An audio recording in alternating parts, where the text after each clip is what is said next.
Howdy y'all, Spaceman back with a dungeon boss. So we are coming back and we're going to use the furnace on another PvP battle.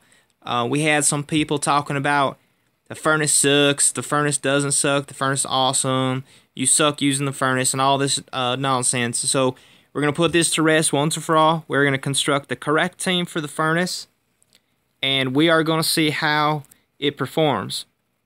So we're going to attack this group of characters. We're going to get the furnace rolling. He doesn't have to be first.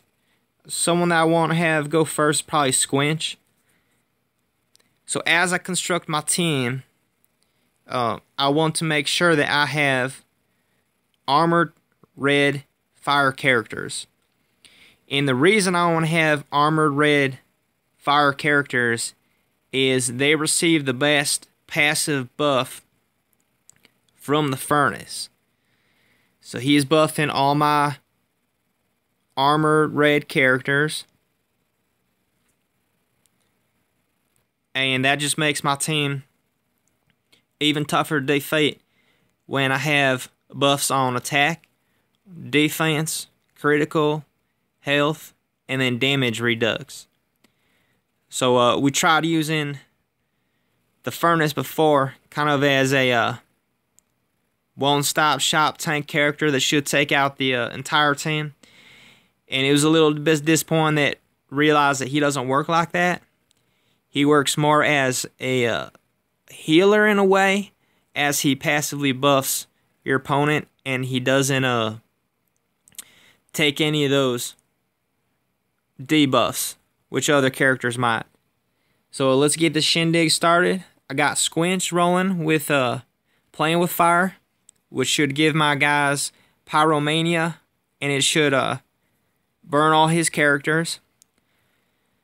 So now that I have pyromania, my attacks will do increased defense, increased attack. So let's get Rogar rolling, doing his whirlwind. And I don't want to leave Sumi with too low health, so I either take him out or I let him survive a round, because his attack that hits on my guys is pretty impressive. The lower his health gets, the more attack that, the more damage that attack will do. So and see, double chop, he was able to take my character out with one hit. So I do want to take him out as quick as possible, and that was some big damage. You see 42-24 with a single attack from Squinch. Now that was a combination of the passive buff from the furnace, which you see all his buffs right there, which is pretty incredible.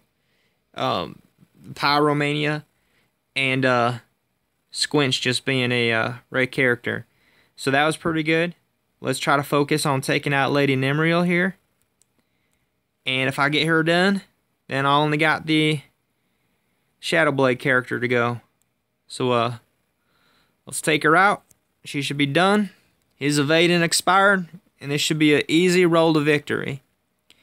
Now I will use the furnace's all kettled up thing.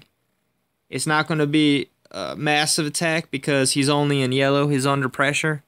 So the pressure is nominal. It won't do that big of an attack. And I have mixed feelings about when it's in the red zone, because it does attack and flame all of your characters. So unless you have some kind of ability that gives them some kind of buff by being flamed or healing factor, and I don't even know if that's a thing right now, but maybe it will be. And that will make the furnace an even more powerful character. But this nominal pressure is not bad. It doesn't do massive damage, and it does, yeah, about 753. So if you couple that with Pyromania and other attacks, it might be pretty powerful. And it can be reused every round, so I guess that's part of the reason why it's not too powerful of an attack by its own. But here you have it. We should be able to get her done with one more hit. There we go. So I guess that is the proper way to use the furnace. He's only first ascension, so he doesn't have that max level skill for his final ascension yet. But there you have it. That is my red armored team. As you saw, they did get a lot of buffs as far as defense and health, and it was very, very difficult for my enemy to inflict much damage on my team. So here's a video for all the people that was suggesting this setup, and I highly recommend this setup as well. If you do some PvP battles, especially against those green tank teams, it will serve you well, and hope you'll win you some PvP battles. Y'all been watching Spaceman. Follow me on Twitter at the Spaceman Live.